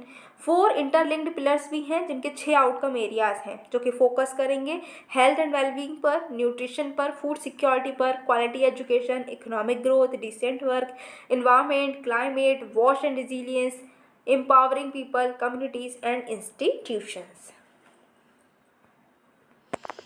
Next है हमारा आईसीसी। नेक्स्ट टॉपिक है इंटरनेशनल क्रिमिनल कोर्ट। क्यों है चर्चा में, क्योंकि साउथ अफ्रीका जो है वो सोच रहा है लीगल ऑप्शंस के बारे में। अगर रशियन प्रेसिडेंट जो है वो क्या करेंगे, अगर वो war crimes arrest warrant issue किया गया है आईसीसी के बारे में, तो क्या वो ब्रिक्स समिट को अटेंड करेंगे, ये सोच रहा है। देखो अभी हमने देखा कि ब्रिक्स की समिट होने वाली है और जो रशिया के प्रेसिडेंट उन्होंने कहा कि वो इसको अटेंड नहीं करेंगे, तो इसीलिए साउथ अफ्रीका सोच रहा है कि ये जो वॉर क्राइम्स का आईसीसी ने जो नोटिस दिया है रशियन प्रेसिडेंट को, उसी वजह से रशिया प्रेसिडेंट जो है वो ब्रिक्स समिट को अटेंड नहीं कर रहे हैं, ठीक है। आईसीसी का मेंबर है साउथ अफ्रीका, तो इसीलिए उसको साउथ अफ्रीका क्या कर सकता है, साउथ अफ्रीका रशिया के प्रेसिडेंट को अरेस्ट करेंगे अगर रशिया के प्रेसिडेंट ने ये ब्रिक्स समिट को अटेंड किया तो। क्यों, क्योंकि रशिया के समिट के अगेंस्ट में वारंट जारी किया गया है और ये जो ब्रिक्स समिट है वो हो रही है कहाँ पर, ये हो रही साउथ अफ्रीका में, और साउथ अफ्रीका में अगर वो आएंगे तो साउथ अफ्रीका को उन्हें अरेस्ट करना होगा, ठीक है। इसीलिए ये सोच रहे हैं कि क्या वो आएंगे या नहीं आएंगे, किस तरीके से हम उनको अरेस्ट करेंगे, ये बातें अभी यहाँ पर हो रही हैं। अब हम जानते हैं इंटरनेशनल क्रिमिनल कोर्ट के बारे में, क्योंकि क्वेश्चंस तो यहीं से बनने हैं। ये नहीं पूछा जाएगा कि साउथ अफ्रीका रशिया के प्रेसिडेंट को अरेस्ट करेगा या नहीं, नहीं ये नहीं पूछा जाएगा। अच्छा तो हम बात करें इंटरनेशनल क्रिमिनल कोर्ट की, तो इसका हेडक्वार्टर है हेग नीदरलैंड्स में। ये एक इंटरनेशनल कोर्ट है जो इन्वेस्टिगेट करता है, प्रोसिक्यूट करता है इंडिविजुअल्स को जिन पर कोई सीरियस इंटरनेशनल क्राइम का आरोप लगा हुआ होता है, जैसे कि जीनोसाइड हो गया, crimes against humanity, war crime, aggression, इस तरीके के अगर इल्ज़ाम लगे हैं तो उनको ट्राई यहाँ किया जाता है। इसको इस्टेब्लिश किया गया था रोम स्टैट्यू के ज़रिए, ठीक है, वो भी 1998 में। अब इस कोर्ट के बिफोर अगर केसेस जाने हैं तो उनके सोर्सेज क्या होंगे, कहाँ से केसेस आएंगे, तो मेंबर कंट्री जो है वो किसी भी सिचुएशन को रेफ़र कर सकता है इस कोर्ट को, ठीक है।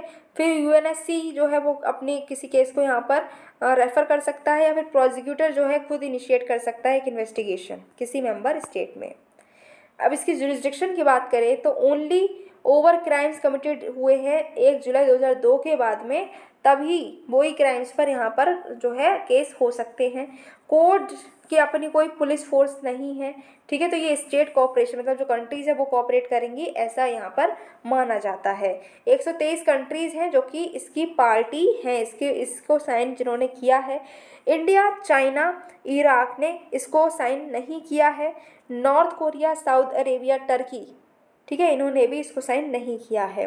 कंट्रीज़ ने साइन किया और रेटिफाई नहीं किया वो है Egypt, Iran, Israel, Russia, US. तो यहाँ पर ध्यान रखने की चीज़ बस इतनी है कि इंडिया और चाइना ऐसी कंट्री हैं जिन्होंने इसको साइन नहीं किया, और कंट्रीज़ भी हैं बट आपको इंडिया और चाइना का ज़्यादा पता होना चाहिए।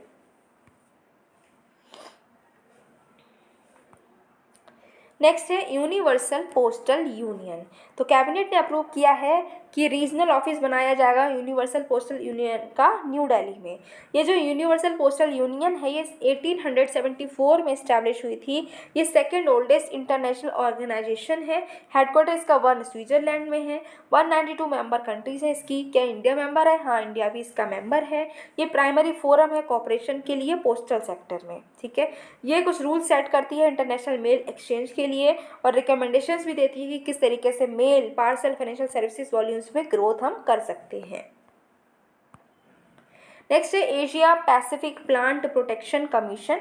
ठीक है, तो ये इसने क्या किया है, इंडिया को इलेक्ट किया है कि इंडिया क्या करेगा, standing committee on integrated pest management for biennium 2023-24 इसको चेयर करेगा। अब ये जो हमारी कमीशन है ये पहली बार 1956 में कन्वेंट की गई थी। ये एडमिनिस्टर करती है रीजनल प्लांट प्रोटेक्शन एग्रीमेंट को, कहाँ के, एशिया और पैसिफिक के लिए। अप्रूव हुई है 1956 में। Food and agriculture organization council ने इसको अप्रूव किया। इसमें टोटल 25 कंट्रीज़ हैं। क्या हमारी कंट्री मतलब इंडिया भी इसका पार्ट है? हाँ, इंडिया भी इसका पार्ट है। ठीक है, और जो कि 2 साल में कम से कम एक बार तो मिलना ज़रूरी है इस कमीशन को। ऑब्जेक्टिव है कि हम रीजनल प्लांट प्रोटेक्शन सिस्टम को प्रमोट करेंगे, डेवलप करेंगे, असिस्ट करेंगे कि इफेक्टिव प्लांट प्रोटेक्शन रिजीम्स को बनाया जाए, स्टैंडर्ड्स को सेट किया जाएगा फाइटोसैनिटरी मेजर्स के लिए। नेक्स्ट है कंबाइंड मैरीटाइम फोर्सेस। तो यूएई ने विड्रू कर लिया है इस फोर्स के पार्टिसिपेशन से। इसका हेडक्वार्टर बहरीन में है। ठीक है, ये मल्टीनेशनल मैरीटाइम पार्टनरशिप है, इंडिया तो इसका मेंबर है। ठीक है, जो फोकस करते हैं काउंटर नारकोटिक्स में, काउंटर स्मगलिंग में, पायरेसी को सप्रेस करने में, ट्रेनिंग एक्सेट्रा में। Combined task force of CMF में मैरीटाइम सिक्योरिटी ऑपरेशंस आते हैं जो कि outside Arabian Gulf, maritime security operation inside Arabian Gulf, Red Sea maritime security भी आते हैं। इसको कमांड किया जाता है यूएस के नेवी वाइस एडमिरल के द्वारा। नॉर्थ सी रूट की अगर हम बात करें तो ये मैप में हम देख सकते हैं कि हम क्या कर रहे हैं कि नॉर्थ सी रूट जो रेड कलर का दिख रहा है, ये जो रेड लाइन है that is north sea route. तो ये नॉर्वे से ले जाकर अगर हम देखें तो ये north pole, Arctic ocean, Alaska, ये व्लादिवोस्तोक तक जो है बेरिंग स्ट्रेट से निकलते हुए ये हमारा है नॉर्थ सी रूट। तो ये चर्चा में है अभी। रशिया ने अनाउंस किया है कि वो लगभग 24 बिलियन डॉलर तक का इन्वेस्ट करेगा इस एरिया को डेवलप करने के लिए, इस नॉर्थ सी रूट को डेवलप करने के लिए। नॉर्थ सी रूट जो है जिसको हम नॉर्थ ईस्ट पैसेज भी बोल सकते हैं, ये ईस्टर्न और वेस्टर्न पार्ट जो है आर्टिक ओशन के उसको कनेक्ट करता है, हमने अभी देखा है मैप में। तो नॉर्थ सी रूट जो है ये बेरेंट सी जो है रशिया के बॉर्डर के पास में, नॉर्वे बेरेंट सी, अभी हम देखा ना नॉर्वे के ऊपर से जा रही थी लाइन, तो नॉर्वे फिर बेरिंग स्ट्रेट, साइबेरिया, अलास्का के बीच में जो है वहाँ से रन करती हुई ये नीचे आती है, व्लादिवोस्तोक तक आ रही है। फिर ये डिफरेंट है नॉर्थ वेस्ट पैसेज से। ठीक है, नॉर्थ वेस्ट पैसेज जो है जो कि अटलांटिक और पैसिफिक ओशन को जोड़ता है कनाडियन आर्कटिक से, और ये उससे अलग है। अभी हमने देखा रेड लाइन जो है वही है ये। सिग्निफिकेंस इसकी ये है कि एनर्जी और टाइम इससे बच जाएगा। ठीक है, जो स्यूज कैनाल से अगर हम होते हुए जाएंगे तो लगभग 40% तक उससे कंपेयर करने पर टाइम बचेगा। 1/3 और जो डिस्टेंस अगर हम ट्रेडिशनल रूट है स्यूज कैनाल जो नीचे ब्लू लाइन देखी थी उधर से जाते हैं तो जो टाइम लगता है उसका 1/3 डिस्टेंस यहाँ से लगेगी। चैलेंजेस यही है कि रशिया और एक्सरसाइज करता है अपनी सॉवरेनिटी इस एरिया पे, और वो अगर नहीं जाने देगा उधर से तो लोगों को दिक्कत होगी ही होगी। आर्कटिक फॉग जो है वो विजिबिलिटी को भी यहाँ पर रिड्यूस करेगा। इसी के साथ में हमारा वर्ल्ड टूर आज के लिए यहीं पर ख़त्म होता है। अब नेक्स्ट मंथ हम घूमने जाएंगे वर्ल्ड टूर पे, लेकिन इसका मतलब ये नहीं है कि अभी हमारा जो वो हमारी जो क्या है जो जून की मैगजीन है वो ख़त्म हो गई, नहीं, इंटरनेशनल रिलेशंस ही कवर किए हैं। कल हम इकोनॉमी को पढ़ने बैठेंगे। ठीक है, तो कल के लिए तैयार रहना। आज जो भी पढ़ा है उसको जाकर एक बार रिवाइज ज़रूर कर लेना, अच्छा टॉपिक है।